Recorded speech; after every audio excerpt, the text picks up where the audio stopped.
Oh, hello, and welcome back to the Diaries of Space Explorers. I am your host, Gavin Tolometti, and in this episode, we're going to be moving away from satellites. We're going to be moving away from our nearest neighbor, the moon, and be looking at something a bit different.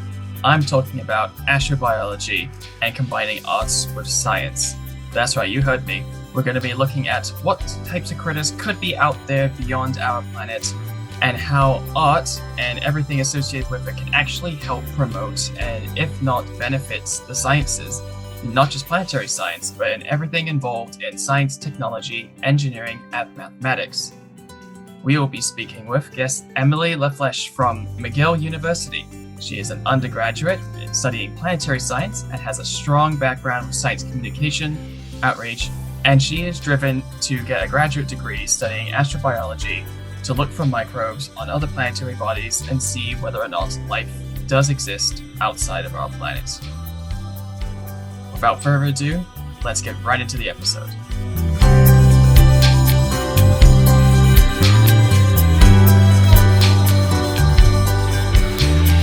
guess we'll quickly jump in and maybe you could tell the audience about who you are and what brought you into the field of space. Okay, well, that's a very large question, but let's get to that. So I'm Emily. I'm an undergrad currently at McGill University in Planetary Science, and I have a very weird story with space. So when I was younger, I actually wanted to be a vet, and I was kind of told by my professors and teachers at the time, I guess this is around grade 6, that I wasn't very gifted in math. So a lot of my early experiences with STEM were actually kind of detracting me from the field, even though I was really interested in, becoming a doctor or a vet or, something in science or math. So I ended up kind of detracting myself from that field and kind of pursuing English and fashion design and all of those things. So I was originally not even, pursuing space at all. But it turns out that in high school, I had a lot of really great teachers who, saw that I was interested in science and was actually, able to improve my skills in math. And one of them in particular introduced us to the topic of extremophiles, and this was in grade 9. So once I kind of saw that, and I remember feeling this like burning feeling inside of like, wow, this is incredible and so weird and amazing, and I can't believe that this is a real topic that people study. I kind of knew in that moment, sitting in grade 9 science class, that I would someday study that. And it completely changed my worldview on, science and who can do it and whether or not I could do it eventually, because at that point I didn't care. I just knew that I wanted to study that. So astrobiology, I guess, was my first love. And eventually, as I began to, learn about chemistry, physics in grade 11, and then I went to CEGEP, which is a very Quebec-specific thing, but basically just a pre-university program. I also pursued science, and there I had an amazing mentor, Kareem Jaffer, who introduced me to the field of astronomy in a much more broad sense, and my love of space just kept getting bigger and bigger, and I decided to go into planetary science in university. So you figured out that space was definitely the field you wanted to get into quite early on. I would say so, yeah. Yeah, Definitely through a bit of an unconventional means, but I think that a lot of it was thanks to my amazing teachers. yeah. I think it's always good. It's always nice to hear that when you have teachers in middle school and high school that really try to push and help you get to your end goal and help you pursue the career that you want to do after you graduate. So I think it's really cool that you got to have those teachers. Oh yeah, for sure. I mean, I honestly don't know what I would have done without them. I remember, when I was originally told that I couldn't do math, I came home crying and my mom was like, "What's wrong?" And I was like, "Well, now I can't become a vet because my teacher told me that I would never be good at math." And it was, something that I had never really experienced before as a kid. Sometimes when you're really good at something, or you're like traditionally kind of gifted, quote Mhm. unquote, nobody really questions your ability to do things, but as soon as somebody starts to tell you, well, you're really not good at this and you never will become better at this, especially as somebody, who was so used to hearing praise, it was something that really destroyed my sense of self. And it was hard. And something that I learned was a growth mindset, which I think has served me really well moving forward in academia and otherwise, because it's talent is not this innate natural thing that people are born with. You have to work really hard to get where you want to be. And so I learned that I had to work even harder maybe than my peers to become, at the same level as them for math. But that didn't stop me, and still doesn't stop me from taking as many math courses as I can, even at the university level. So yeah, I can definitely say that profs can make or break, a student and their eventual goals. But I'm really, really grateful for the experiences I had, especially in high school and CJAP.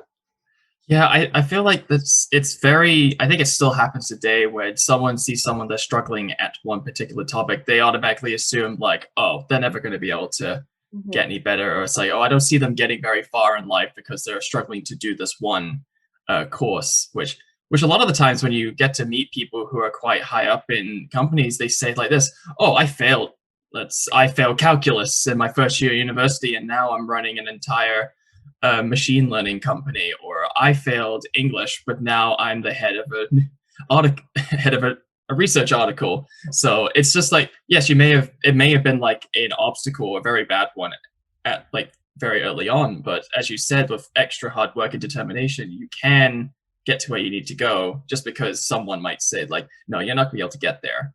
Maybe it's Yeah, like a of course. yeah. I definitely think that, success is not a linear path. And I know that's like a cliche that everybody says, but you need to kind of find something that you love first. And originally, I, didn't really know what I wanted to do in life, but my parents were huge supporters of me, and they would always push me to kind of go into different fields and explore them and see if that would be something I was interested in. And I loved animals, I still do. So, vet school was kind of the goal when I was younger. But, as soon as I was in, grade 9 science class and I discovered extremophiles for the first time and astrobiology, I there was something that was kind of like an out of body experience that I absolutely knew that that was what I needed to study. And I've kind of tried to explain that feeling to other people, but it's so hard to kind of verbalize it, because it's just, when and it really, if I hadn't had that moment of realization, I don't think that I would have pushed myself as hard to improve my skills in math and try to work on my physics and all of the things that I kind of ran into as issues in school. So but yeah, definitely, I think it's really inspiring to see like the stories of people who have succeeded and maybe failed a lot over the course of their career. And I love a good success story like that. Yeah, I think those are always the reassuring stories where like, oh, they were just like me. I struggled there as well. Oh yeah. So I can still do this. I just need to push myself to get there. Yeah. But yeah, so I could definitely tell that it was your love of animals that probably, and then discovering extremophiles that really pushed you towards astrobiology, as you quoted it as your first love for Yeah. space exploration. So but was there anything particularly about astrobiology that really made you think that's the field I want to get into? I think it was the fact that we knew so little about it, and yet people still dared to question things that seemed so out there, And I mean, obviously, that could be construed as a pun. I did not intend it like that, but definitely, I think the fact that we know so little about life on other planets, we even know so little about life on our own planet, frankly. I mean, there's so many different species that have yet to be discovered, and I could go on, but I'm not a biologist, so I'm not going to pretend I know more than I do about that topic.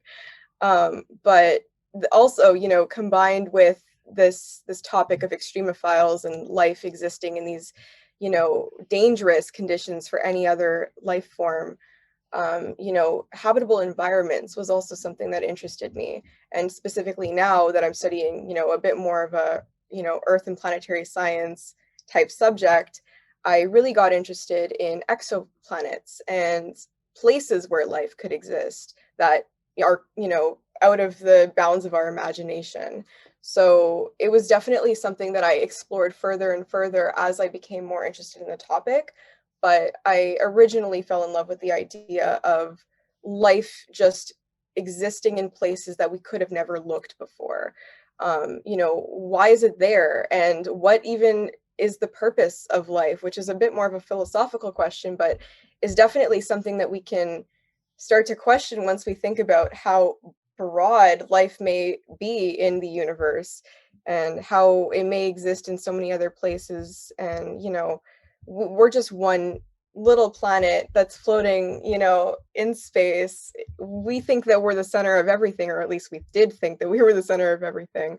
But, we could just be one of many other Earths out there. And that's what really got me. The fact that there could be a whole other planet out there living a whole, ecosystem of life that we just had absolutely no idea existed. And we were out here with our Earth problems and our our Earth life. And, we're just happy to exist here, but there's so much more out there. And that's, long-winded way to say that I really, really like to question those things. And the curiosity of the whole situation really gets me.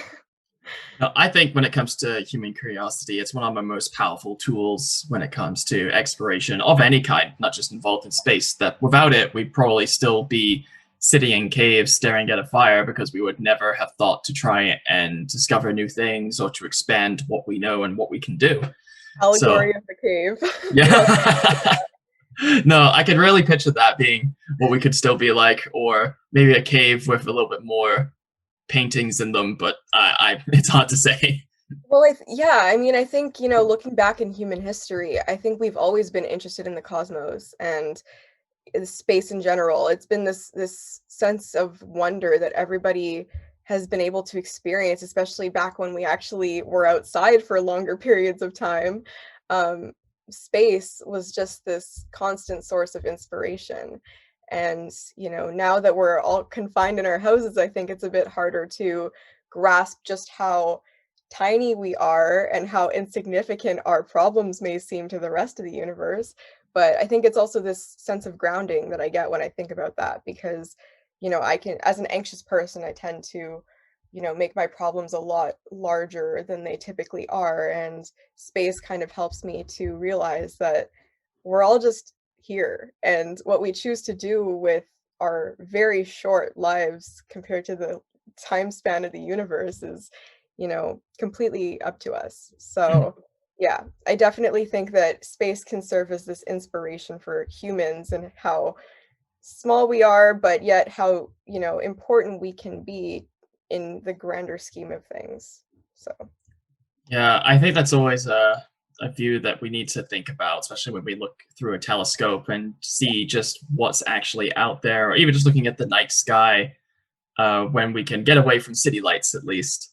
Take a look, and you can actually yeah. just see all the wonders that are still up there. And then we've done a lot, we've observed quite a lot, but we've still only seen just a small fraction of what's actually there.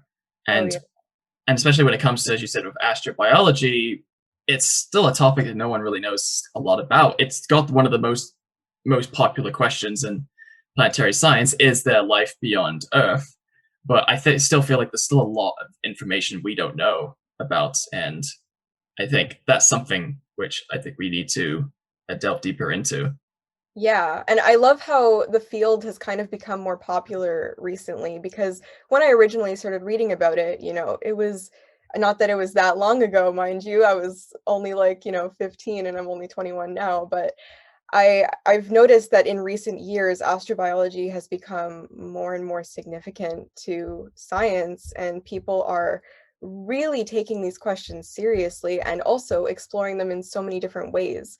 And how interdisciplinary the field is what really makes me so excited, because you don't have to limit yourself to just one specialty at this point. You need to be kind of a jack of all trades to study this large question that kind of looms over human existence. So, yeah, that's what's so cool, is that, you need a bit of a mastery in so many different topics, not just astronomy, of course, but biology, earth science, even atmospheric science, which is, very important for exoplanets particularly. And we've got chemistry and physics, and just all the sciences have to come together in this beautiful blend in order to actually answer, or at least hope to answer, this question. So it is really awesome. And I think it's also a great tool to do outreach with, because it can kind of include as many different types of students as possible with different interests and different goals in life. So yeah, I like to use it as a tool in my outreach as well, just kind of a bias, of course, that I love the topic, but also just how, interdisciplinary and, inclusive the topic is really. Yeah, I was about to say, like, with your involvement in outreach and astrobiology, you must get a lot of people that have very curious questions about it. But I imagine at the same time, you must also get a lot of maybe some controversial questions. So people ask, like, well, how do we know? What do we have an idea what it could look like? Is it really that important for us to try and find out if we're not the only living thing in this universe? I mean, I appreciate every question that comes my way when it comes to this topic, because I like that people are thinking about, things that they may be curious about that they never were able to ask anyone before. But I think a lot of people lack science literacy to, ask these questions, but also to accept when they may be wrong, or that their viewpoint may be slightly flawed in a way. And that's what I really try to do, is encourage people to not feel bad if, they have a question that nobody ever answered before, and it might be what they would consider a stupid question. I don't like that term, obviously, which is why I've put it in quotes. But I really try to make all of my outreach events as, accepting and inclusive as possible.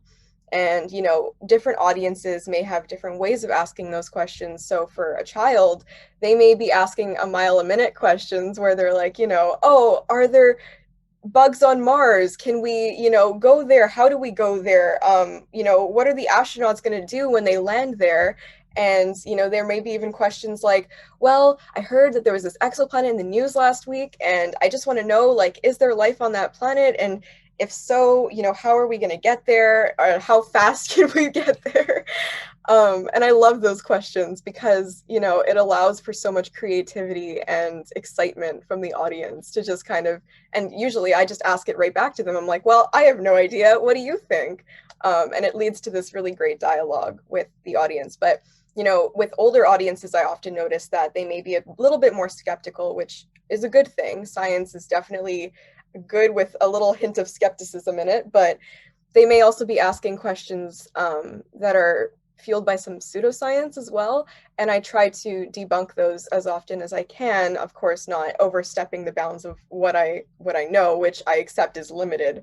So, for example, I got one question that was, related to to the moon landings and whether or not they were faked. And then I also got a follow-up question, which was, how do we even know if we've been to space? Which, of course, it's challenging to get those questions, because I know what I know is, at least factually considered correct. But it's hard to kind of show that to someone else who may be very stuck in a certain opinion.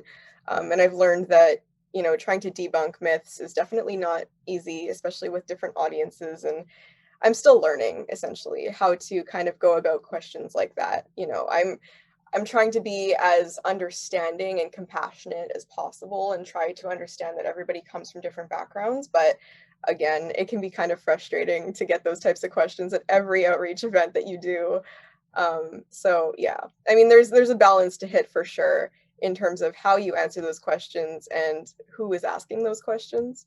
But I really enjoy questions that are very informed, and you can tell the person has been doing a lot of reading on the topic and they're genuinely interested and they want to learn more about it. So yeah, I think there's a whole slew of people and types of people and things like that you can get in outreach, and I just absolutely love it. It's one of my favorite parts of studying science, honestly. Yeah, I think I can relate to you with some of those pseudoscience and conspiracy questions. I've gotten them a couple of times. The moon landing always is the most popular one that Right. comes up, the main being like, how do we know we actually landed there? And I mean, I always try to use the examples of, well, we have images from from telescopes that show tracks, footprints, and the machines that were left there. But then it's always the common answer of like, well, there's a thing called Photoshop. It's like, Right. yeah, it's like you know how to respond to that, but at the same time, you know that your answer's not. It's just going to come up with more counter arguments that you can't really that you can disprove, but you don't. But you know it's probably not going to change their opinion because usually at that point they've set their thoughts on something until you can find a way to. You'd have to find someone that they either respect or would maybe trust more to tell them. That's like, well, actually, no, those are real. Yeah, I mean, there's these incredible, science outreach individuals like Neil deGrasse Tyson and Bill Nye and all of these amazing people who continuously debunk these myths and who do it as part of their overall platforms to the public. But, if even they are, answering these questions on the regular and constantly getting bombarded with these types of things, and then, for the average person like you and me, we're, we're helpless in comparison. But it is a challenge that I will continuously take on because I really think that science is this beautiful thing that I think everyone should be able to understand and experience in their day-to-day lives, and it really changes your perspective on how you exist. I when I was younger and I was first learning about how plants do photosynthesis, I started seeing plants differently and I started experiencing the natural world differently. I would start to think about, wow, every second they're doing this process that I can't even see, but it's happening and that's how they're existing right now. And it would just blow my mind all the time how life is just this incredibly complex but beautiful thing. And math is also something that I surprisingly found a lot of beauty in, and I did that to kind of encourage myself to, keep pursuing it. And I just keep finding examples of natural phenomena, and even synthetic phenomena that science is kind of trying to play around with to determine if it's relevant or not. That is just so amazing, and it's I could go on and on about how I think that science and art are so naturally intertwined with one another, but I really believe that outreach is best done when people can appreciate how beautiful and interesting a topic is as much as the scientist presenting it does. So I try to kind of convey that to everybody that I encounter when it comes to these outreach events. No, actually, I think I love that you actually brought up connecting science and art because I know, like, when you're not doing work with planetary science, you do like to dabble and stay involved in other activities just to show that I am still a human being when it comes to doing all these very cool things. And since you mentioned science and art, maybe you could maybe touch a little bit on like how science connects with art and how art can help explain some science theories or show just how important science and space exploration can be. Yeah, absolutely. Actually, I went to a vernissage not too long ago at the planetarium in Montreal, and there was this incredible artist named Bettina Forget. She's actually a RASC member. I believe she used to be the RASC Montreal president. I should specify RASC is the Royal Astronomical Society of Canada, and I've been a member for a long time. And I love that organization so much. But she's been a member for quite some time, and her focus is how to combine science, specifically space science and art, and use that as a tool to make change.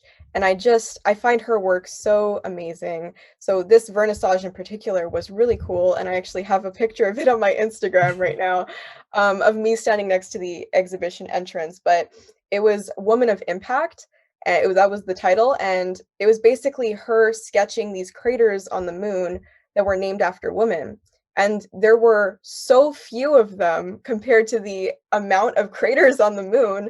And she kind of wanted to showcase how few of them there really were. There was a sizable exposition, of course, and her sketches were incredible. She's very gifted when it comes to detail, and so they were really beautiful to look at.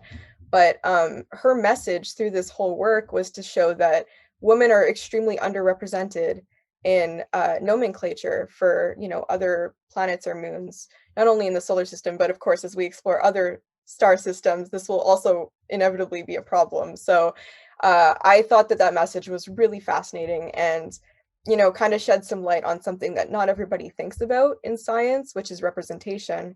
And how, just because we're humans trying to achieve this objective kind of goal of understanding the world and the universe we live in, our own inherent biases and, societal problems can very much rear their ugly heads in these types of things. So, yeah, I just thought that exhibition was amazing and also really did actually convey science in its core. These were real sketches of these craters and extremely well done sketches, so they could definitely be used for, scientific analysis or research. So that was really cool. Another great artist that I know in Montreal is Swarm, and her work is a lot more, you know, almost zoomed out from what Bettina does. So she does a lot more stuff about multiverse theory and galaxy formation and black holes and lots of astrophysical topics that I don't fully understand, but that I love to learn about through her platform. And I think that her work is really, really cool as well. So I'll try to do like a little featuring session on my Instagram for those two artists that I love. But yeah, I think there's so many amazing artists out there that do a great job at combining science and art together. No, I think that's very, very cool. And I'm actually very new to starting to discover the art side of sciences in space. So I really I actually want to thank you for naming those artists. So I'll probably have to look them up after this interview. And Yeah, definitely. and I think if anyone else listening is going to be interested in looking at the art side of science in space, I think following Emily will be a good way to take a look at all these cool pictures and paintings, and also finding those artists as well online.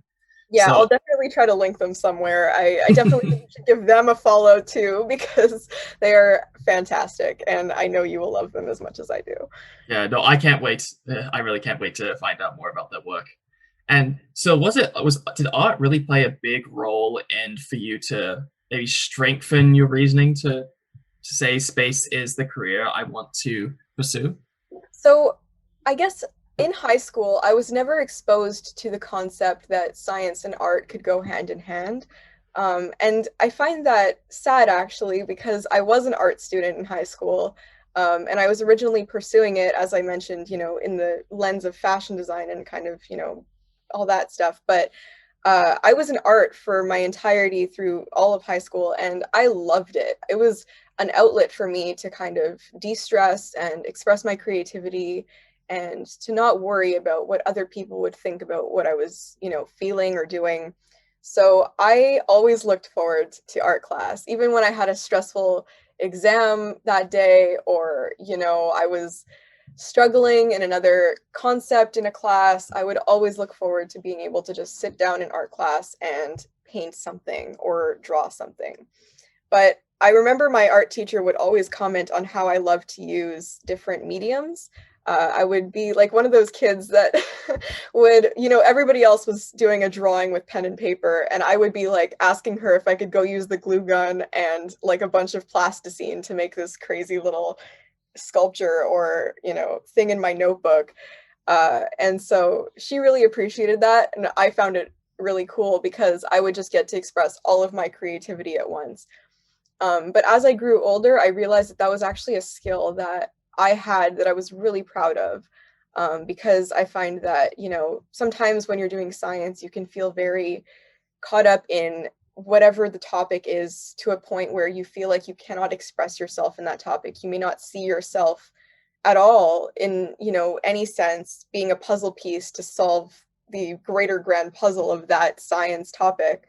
And my research has been very much like that. And my experiences in research have been, as an undergrad, I sometimes feel that imposter syndrome kick in so hard. And I feel like I have no place here. But kind of inputting my own creativity and my own spin on things has been so valuable to me, feeling like I can have a place in it. Even though I may not be painting something or drawing something, I'm still using, a creativity like writing or, outreach, which involves so much creativity. You need to be able to adapt an entire topic or subject to an audience that really knows almost nothing about it. So you need to use as many visuals as possible. And I love to express that on, platforms like Prezi or whatever to make something really interesting and, visually stunning so that the audience can kind of appreciate it as much as I do. So I think, translating whatever you're studying into a visual masterpiece or art piece could really help with getting the word out there and getting people as excited about it as, the researcher. And I really hope to do that more as I learn about this connection between science and art. It really makes me so excited to continue studying science. But I definitely need to work harder at that because I haven't really been doing as much as I wish I could. I've been very busy with other things. So I'm sure we'll get to those other things in a bit. But yeah, it has definitely been a journey for sure. Yeah, I think showing the creative side of sciences is probably one of the best ways to really get it across to everyone outside of sciences because we could throw graphs, we could throw paragraphs at them, but that's not really going to give the same impact as maybe showing a painting or a very good visual illustration that shows what we're trying to explain. Like Mhm. we've both probably heard the saying during in school, a picture explains 1,000 words. Yeah. So, and this could not be more of the truth to when it comes to trying to show the more creative side. And even just adding more creativity to the sciences helps just research and technology development in general because you think more outside the box. You start to Mhm. realize there's all these different hypotheses or theories that could be true, even though originally with a too much of a more narrow, rigid thinking, it could be maybe not even thought of or not even considered to be something worth looking into. Yeah, I think it makes me feel more human, and I feel weird about saying this, but I feel like sometimes when I put my science hat on, when I'm going in to do my research in the lab or I'm ready to start coding or whatever, I feel like I almost have to put aside this piece of myself to kind of go all in and focus on whatever work needs to be done. But I'm really trying harder in this new year to not do that and to kind of allow myself to be all versions of myself while I am doing my work. And to kind of not have to feel like I cannot be, expressing my creativity and, loving all of these other topics, but I almost have to like shove them to the side while I'm focusing on this one very specific topic. And I kind of have to double down and just focus. So yeah, I really hope to kind of combine them and allow myself to use those different skills that I've developed over time into, making my work better, hopefully. Yeah, I guess you would say that maybe a good piece of advice for maybe someone in high school who's in a similar position as you, who loves arts but also has a passion for the sciences, that they shouldn't just push the arts aside and Of put all course. of their effort into the sciences because then they lose their creativity, but then they still can't just focus on the arts and ignore the sciences because then you're missing the informational and factual part of it. So, if you had to say one thing to someone like that in that situation, what would you probably tell them?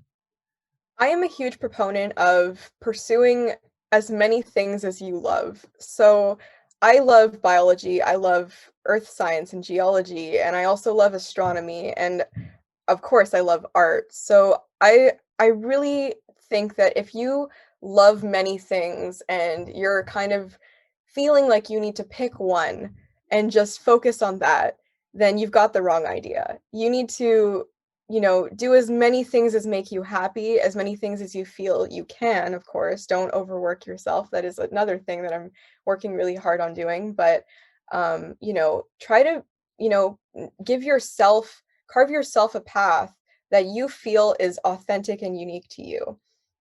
Everybody is different. Everybody loves different things. And I think that's what makes this world so cool is that, you can't ever meet someone who has the exact same interest because they've got a million other things that they may be interested in that they could actually add to the conversation um, and add to their topic in general.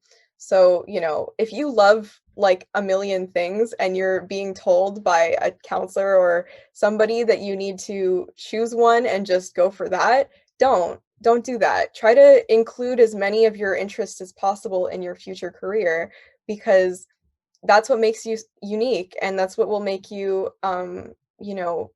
desirable to any employer, or even able to succeed on your own and be self-employed and do this awesome project that nobody else has ever tried before.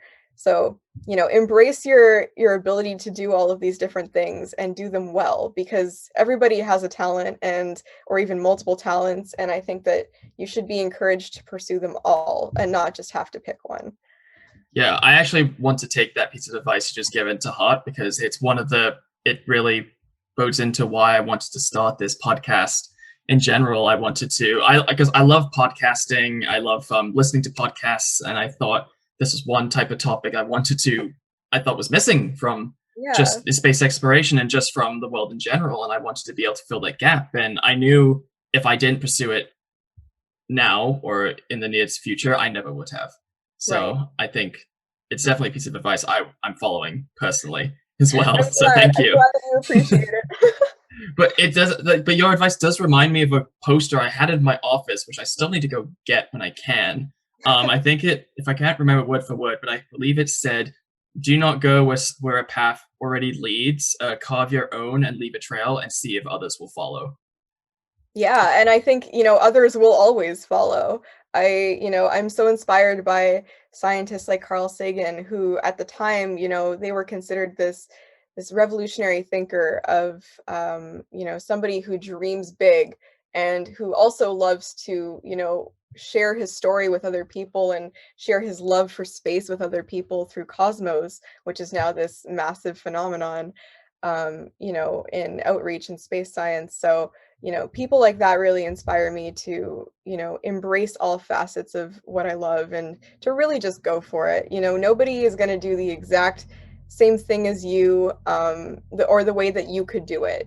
Nobody is as good as what you're good at, because you include all of your skills in this kind of movement forward to embrace your future career.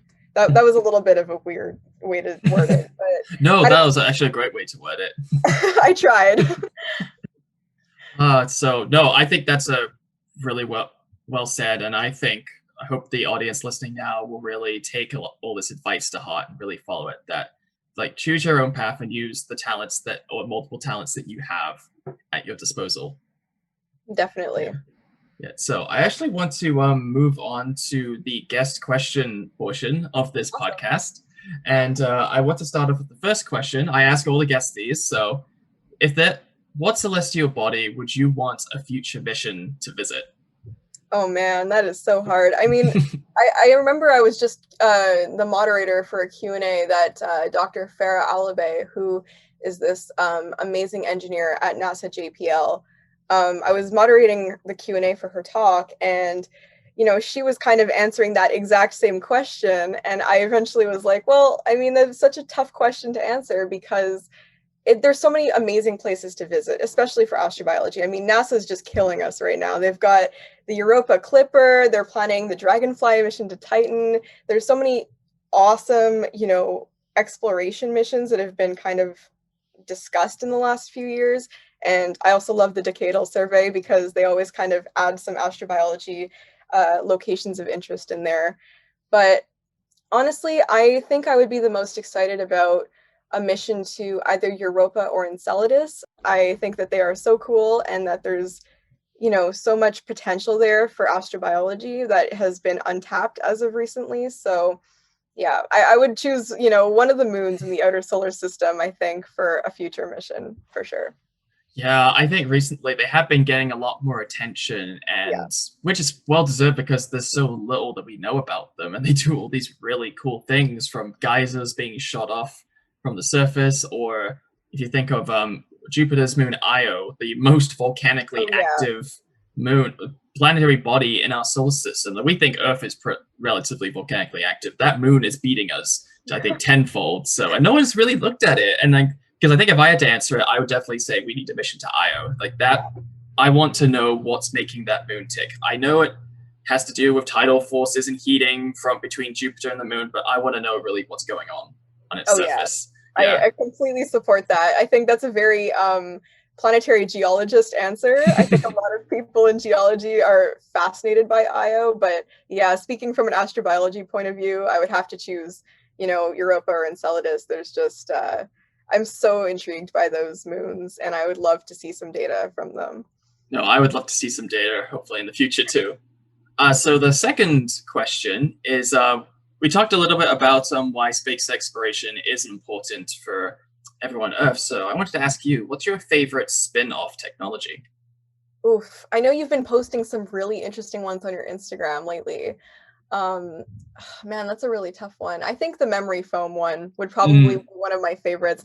I am a huge sleep fan, so I don't know what I would do without a memory foam mattress, and I love memory foam. So yeah, definitely one of the good ones. I'm not really sure, I need to brush up on the other spin-off technologies because I think that's such a cool way to kind of share with people who may be asking like, well, what's the point of space travel? Like, we've got so many problems here on Earth.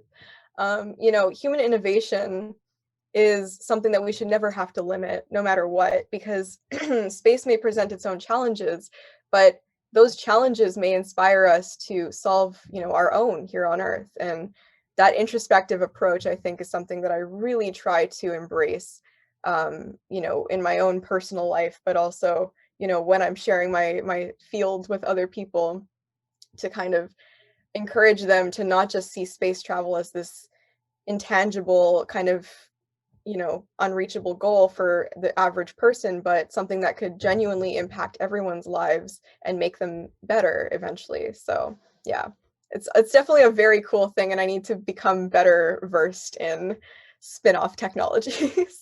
Yeah, I'm glad you liked my memory foam post. I just saw it and I thought like, oh, that'd be an amazing spin-off to Yeah. share because I don't think a lot like mattress. Yes, that came from Earth, but we made space made sleep more comfortable Yes. for everyone. You know what? I think they should hire you to make their motto, memory foam. Space made sleep more comfortable. Yeah. No, I think that'd be a very good, very good one indeed. And for the last one, since this is the podcast that's called The Diaries of Space Explorers, so I wanted to ask you, who is your favorite space explorer? Oh man. Okay. So I will give a real answer, so like a real person answer and a fictional person answer because I have two. I think Roberta Bondar is one of my inspirations. She Mhm. is so incredible, and I don't even need to go into it because I know that many people listening to this podcast know about all of her accomplishments and just how amazing she is. But yeah, I think, Canadian space explorers have always been a source of great inspiration for young Canadians such as myself, and I really hope that Canada continues to invest in the space sector. That being said, I also have a fictional favorite. So Mark Watney from The Martian has always been this incredible figure for me. And I actually did not read the book. I watched the movie. I know, very treacherous thing to announce on a podcast full of space nerds. But I You will. need to be able to read the book. I, It gives you a whole different perspective of the movie. oh yeah, for sure. It's definitely on my reading list, and I'm currently about to get a hold of the book. But the movie itself really inspired me because Mark is just this imperfect human being. He, to say the least, he is so human in the sense that he experiences emotions that all of us can relate to, and that, it doesn't seem so out of reach for the average person to just relate to him. And he is not this perfectionist character who, has achieved everything that they want to achieve in life and just never encounters any obstacles. He is experiencing this extremely scary and very bizarre situation of just being stranded on another planet with literally no one else around. But he's doing it in such a kind of a way that is so MacGyver. He's kind of just trying to be as resourceful as possible and get from one step to another and just keep going, but he's doing it in this way that kind of is full of humor and lightheartedness and just playfulness. And I think that really encourages me to stop trying to micromanage every single aspect of my life and my career. I often get caught up in the sense that, like, maybe I'm not perfect enough, maybe I'm not doing enough to make myself better at something, but sometimes resourcefulness and being able to think quickly and just get it together and get something done is just such a great message to kind of keep in the back pocket for somebody like me who can be quite anxious sometimes. So yeah, I think he is someone that I think that I wish I could be more like and just kind of take life in stride and just do your best and, hope that things will eventually work out in your favor and just never lose hope in that. So yeah, he's an incredible fictional character, and I really hope to learn more about him when I eventually read the novel. Yeah, I think that movie definitely inspired a lot of children and teens, and probably adults as well, to look more into space, because it wasn't like 100% factual with a lot of things. I mean, Right. with the I'm not going to say anything in case no one's seen the movie, No but spoilers. yeah, exactly, no spoilers. But I highly recommend you see the movie, and if you can't, read the book. It's very good. It's not a long book as well, so it's not like a heavy read. But I do think it definitely made people realize how cool space actually is, and what we could end up, where we could be in the future on the surface of Mars. So And he's such a relatable character. I mean, obviously he uses certain words that may not be the most appropriate for a child, but I think that it's just so refreshing to see this figure who is extremely accomplished. I mean, every child, has been at least exposed to the concept of being an astronaut and just found it so cool. Everybody looks up to that career as this, extremely intelligent person who is really great at a bunch of things, but he's like so down to earth in a weird way, down to Mars, I guess. And he's just so approachable as a person. So that really always kind of inspired me to not be, so caught up in trying to be good at everything that you lose your humanity in the process. It's okay to be human and to make mistakes, as long as you keep in mind that, there's things that you want to accomplish and that you can accomplish by being yourself. Mhm. So yeah, Mark is great. I feel like I'm being a fangirl for Mark Watney right now. I wouldn't. Well, I'd be then shocked if you don't have a picture of just Mark Watney in your room. Like, not even just saying the Martian, just saying his name, and not even Matt Damon, but his actual character. Can't comment on this. Cannot comment on this. To comment on this.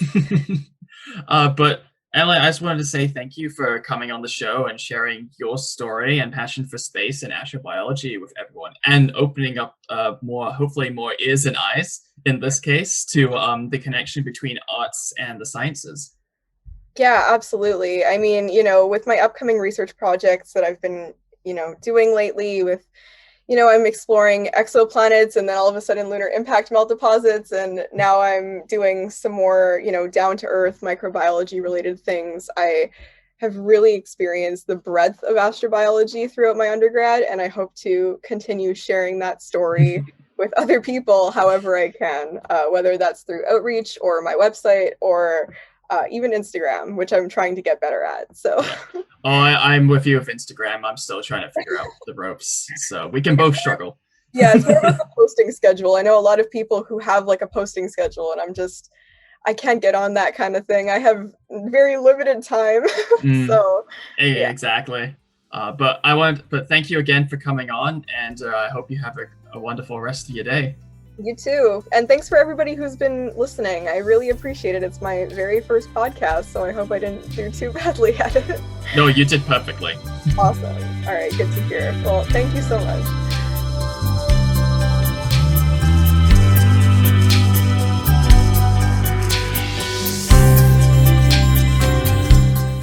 Thank you for listening to the Diaries of Space Explorers, where we have been speaking with Emily LaFlèche from McGill University. If you would like to follow Emily and learn more about her work in science communication and follow her when she gets to grad school and studies astrobiology, you can find her on Instagram at astroemily, or you can go to her website, astroemily.wordpress.com. I've been your host, Gavin Tolometti, and if you'd like to learn more about our show, you can follow the Diaries of Space Explorers on Twitter at Diaries of Space, or on Instagram at the Diaries of Space Explorers, or you can email us at thediariesofspaceexplorers@gmail.com.